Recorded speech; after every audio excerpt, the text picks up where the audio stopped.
So, from the last time I saw you then, the things that we're going to work on, and there was a lot more talking last time. This time now, I think you've had a little time to digest it. You kind of know the feeling that I'm looking for you. Yeah. So you plug in, you close those fingers. Julie's had some really good rides with her too, so hopefully she'll be even more balanced for you when you get going here too. How far are you into your warm-up there?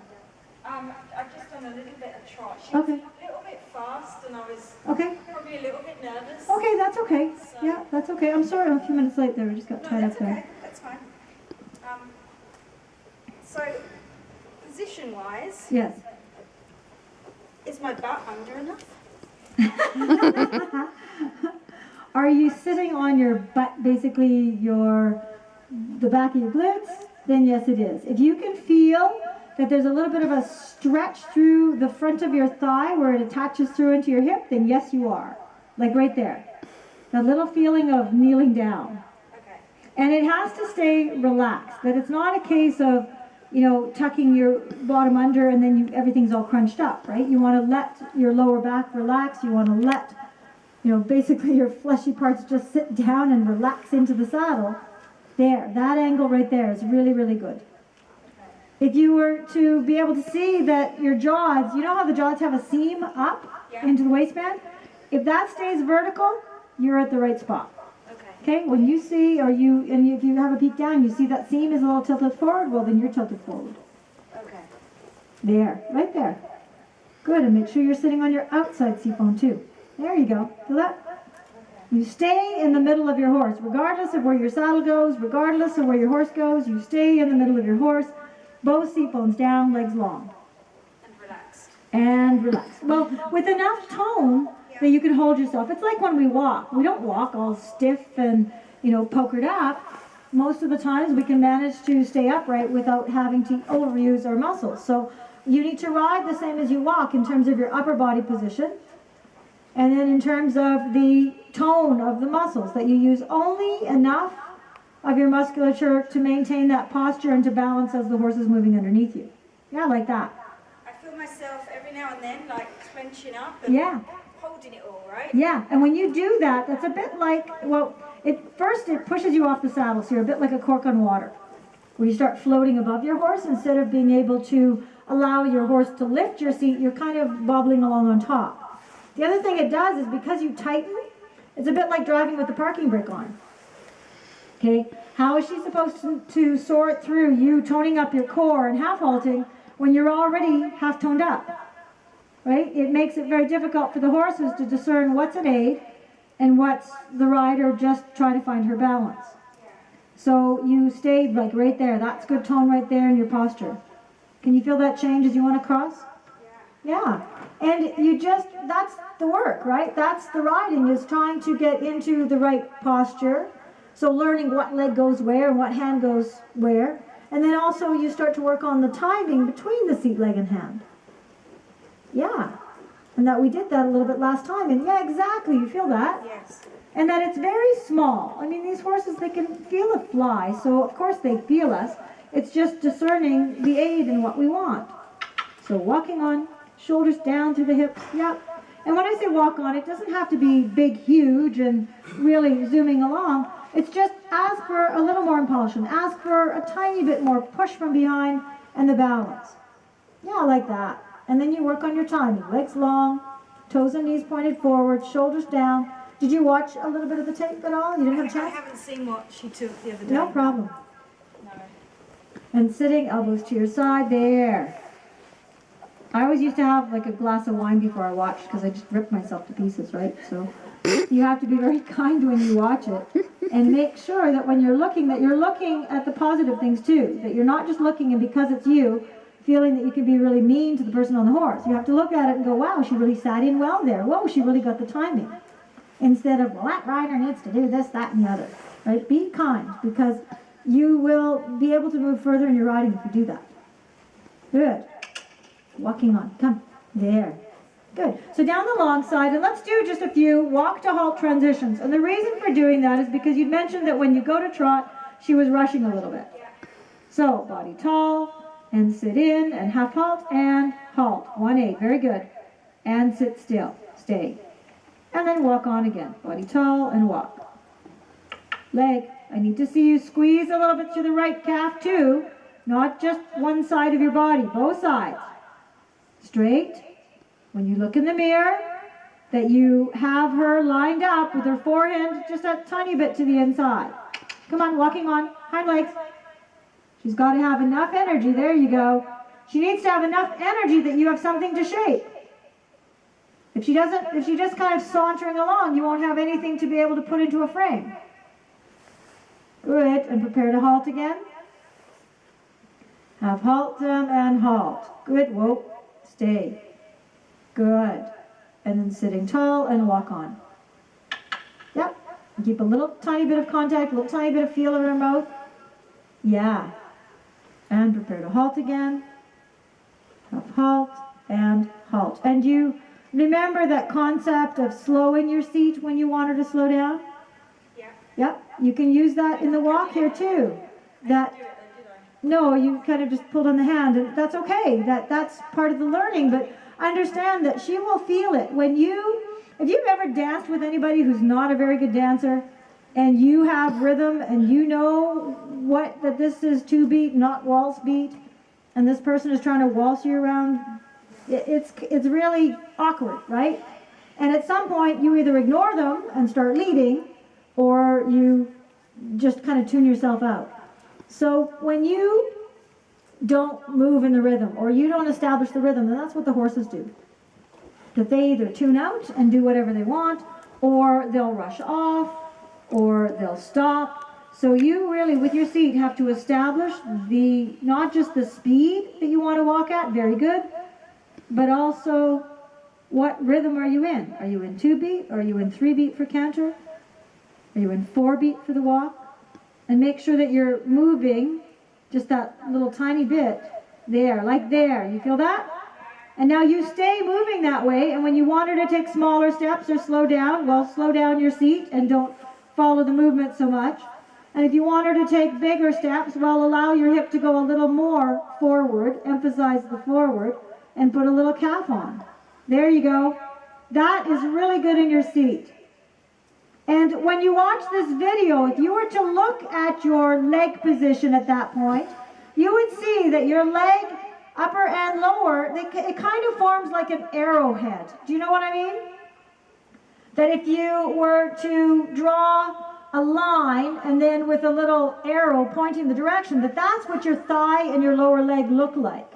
And that's when we are the most secure. That's when we have the right position that allows the energy to go through, when we stretch our legs down like that. Okay? So you want to keep doing what you're doing because it's good. And then do one more halt, and then we're going to try some trot. So the reason, again, for doing the walk to halts is because you'd said she was a little zippy. And halt. 1/8. Stop your seat. There. Good. Yeah, I forget to stop my seat. I sit up and Yeah, you tone up your core. You're really good in your upper body at being able, but then your seat is still telling her, walk on, walk on, walk on. But your hand and your upper body and the fact that you soften your leg as well, that you don't have it on so strong, that all tells her you're supposed to stop. So then it just depends on which is the strongest or which she's most sensitive to. That's what she'll listen to. And most times the horses will just keep kind of dribbling through. So we'll do one more. Make sure you remember to sit in, stop your seat. Have halt by stretching, and whoa, stop your seat. Yeah. And that's her problem. If she clunks onto the bit, you didn't pull her back. That was her losing her balance, and she kind of went clunk. Good. So walk on. Yeah, good position there. And prepare to trot, and off you go and trot. And just a really good working trot where you are in control of your core, you are in control of your posting, that you're posting to whatever speed you want. Make it slow, make it fast, but you decide. Body back, big circle there, good positioning. Careful not to come too far behind the movement with your body. Slow your posting, slower. It's going to feel there. It's going to feel a little awkward for her.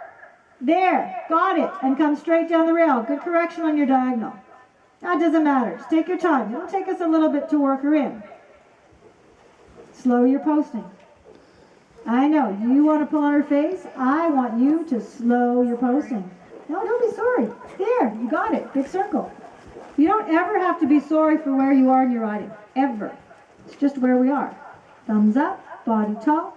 Take a little bit more control over your core. There you have it. When you can't quite get it, take a deep breath and let it out. And then reestablish your body again. Figure out what you want to do. Close the fingers. Yep, right there. Good job. Supple feel. So that means feeling the fingers soften. Yeah, good girl. Keep posting. Outside shoulder down. Yep. Don't worry about the roundness. Just find your balance. Just find your balance in this trot. There you go. That's the idea. There, you corrected your body. Can you feel that? Yeah. Keep doing it. Keep telling that story. Have a little feeling on the outside rein, legs long. And as you come into the saddle, make sure you keep yourself supported, that you're not just going clunk back onto her back, that you're holding your body a little through your thigh and through your lower leg. There you go. Push your tummy forward. Yeah, without pulling your upper body so far back. There, right there. Feel it? Feel that and keep doing that. Now spiral in. There, you got it. And sometimes you have to keep going so you can get a feel for, well, where do I want to get my body position? You have to give yourself a chance to find the balance. So spiraling in, you're going to go down, close the fingers, hold it right in the webbing of your hand, and you're going to go down to a little smaller circle. Yep. Don't just think, okay, I'm just going to sit slow, sit slow, sit slow. I want you to decide, well, how fast do you want to go, and post to that tempo. Loosely translated, tempo is speed. There. Yes. Now make sure that when you're doing this, that you feel that, well, she has enough energy to go. I have enough energy that I could package it underneath me.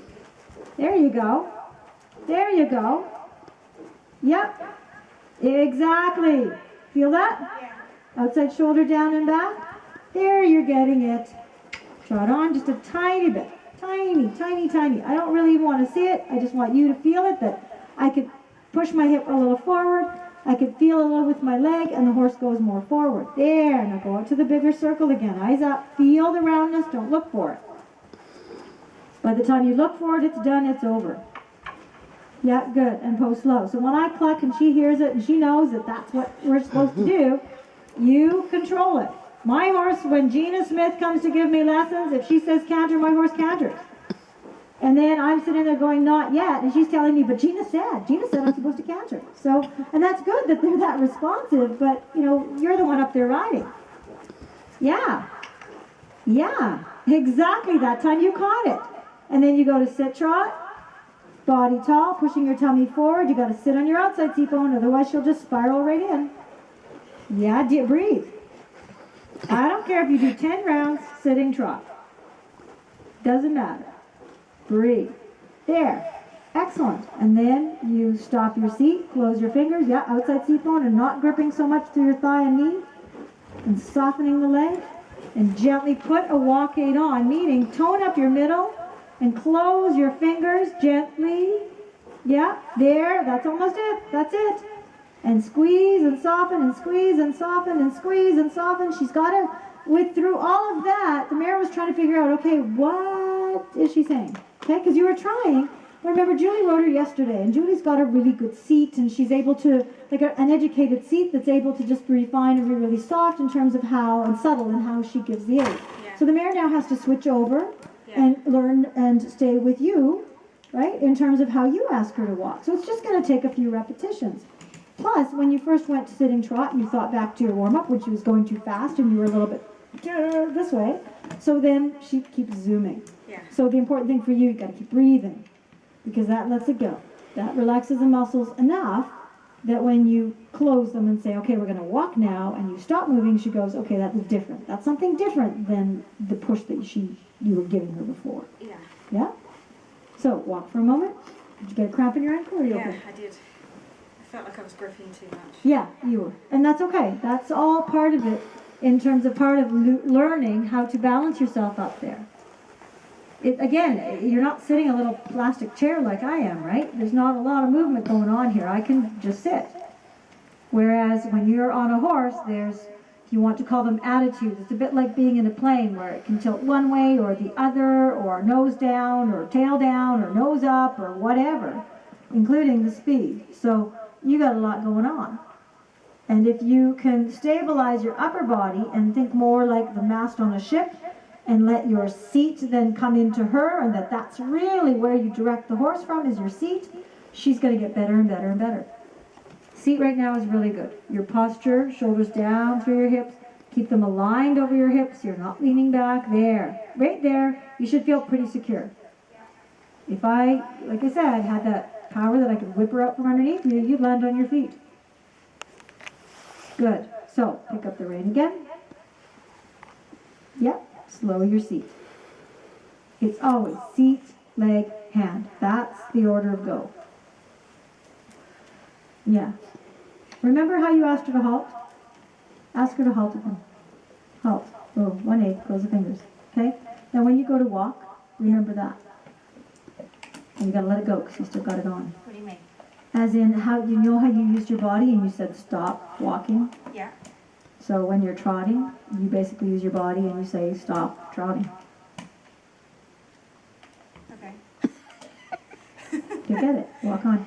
You'll get it. Do it a couple more times, just walk to halt. I just have to find a way where when you go to trot that you don't just freeze up and go, please walk, horsey, please walk. That instead you stop following the motion and you're basically telling her, walk. So do another halt and feel what your body does. Half halt first, stretch tall, tummy forward, and now 1-8. Yeah. Do you feel how quickly she stopped? And soften the arms. So what did you do to tell her to halt? Think about it.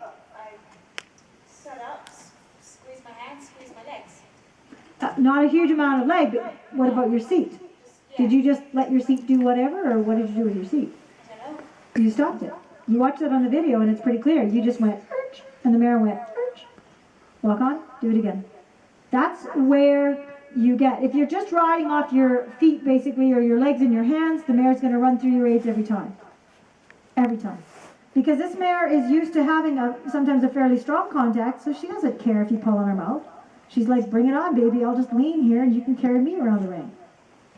And so instead, I want you to use your seat like you did there to tell her, okay, I'm following the motion, now I'm going to half halt and I'm going to stop. And I'm not going to follow the motion. So, again, a halt. And stop. Yes. You feel that? Yeah. Now, you're going to go to trot, and you're going to get the balance that you had before. And then when you go to sit trot, you will be sitting in the speed that you want. And then you're just going to stop. And it sounds really easy, but it's not really easy when you're on a horse that's trotting. You just have to find a way to make your body do that. So bigger circle. Yep, shoulders down through your hips. Ride the walk. You ride how fast she's walking, where she's walking, is she bending, where's her frame. You have to ride all of those things even while I'm yipping at you here. There, good sound. You got it. It's coming right there. You feel that? Yeah. Now prepare to trot. That's the sitting tall part. And trot. And just think slow. Think like a western jog even. There, that was good in your body how you controlled that. Now go to sitting trot. Just a few steps. Yep, outside rein. Steer her, guide her with your legs, not just hands. Stretch and go back to rising again. Yep, and on this big circle, remember those 4 points we talked about? Yeah, have a look. See if you can find them. Ride to them, and while you're riding to those points, you take your outside rein. You steady your body. There, you got it. Feel that? Yeah. And again. Take your outside rein, steady your body. Yep. Good. Steady your body. Feel the outside rein, steady your body. There you go. Now go to sit trot and stay sit trot for maybe a quarter of the circle while steering, while riding. Yep, balance and sit. Slow your seat by sitting with smaller bounces against her almost. There. Yes, can you feel that? Now you stop trotting. I know, it's hard. Take your outside rein and stop. Think like you did in the walk. Yes, ma'am. So then to get it more refined or to get it a little softer, you know what happened with your seat is you put the 8 on to say, okay, I'm not going to follow the trot. I'm just going to sit. I'm going to stop. And then you got stronger, stronger, stronger, stronger, and you built it up. And what I want you to do instead is just put it on, take it off. Put it on, take it off. Like you squeeze your hand, soften your hand. You can do the same with your seat. You can sit against them, you can follow them. You can sit against them, you can follow them. Okay? Just like you did there. When you asked her to stop from walk to halt, you're just like, bam, done. Thank you very much. Yeah. And then I know part of it is just sitting.